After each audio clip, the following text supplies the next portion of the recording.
Netting stretcher, floats आणि सिंकर्स. Netting stretcher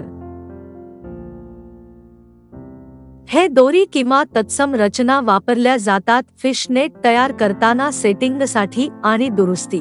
उपयोग आणि फायदे. एकसमान जाळीचा आकार. जाळीचे स्ट्रेचर हे सुनिश्चित करतात की जाळीचा आकार एकसमान राहील.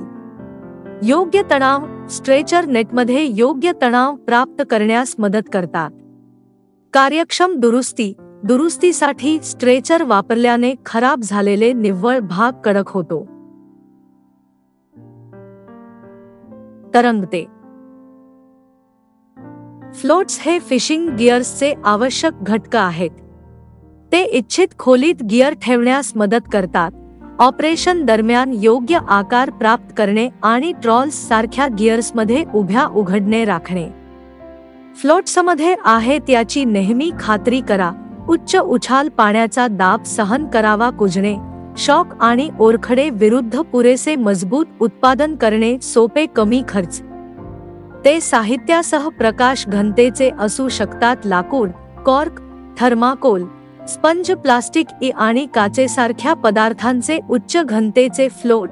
अल्युमिनियम, स्टील, उच्च घनता. प्लास्टिक आणि फायबर. प्रबलित प्लास्टिक. बुडणारे. फ्लोट्स आणि सिंकर्स हे खास फिशिंग गिअर आहेत. उपकरणे बुडणे आणि उत्तेजक शक्तींमधील योग्य संतुलन सक्षम करते. येथे शक्य तितक्या कार्यक्षमतेने करण्यासाठी मासेमारी उपकरणे. इच्छित खोली. सिंकर्समध्ये घनता हा वांछनीय वैशिष्ट्य आहे आणि ते सिंकर्सइतके लहान वापरतात. दृश्यमान संकेत कमी करा. पहा आणि कसे कनेक्ट करायचे ते शिका. फिशिंग लाईनवर बुडणारे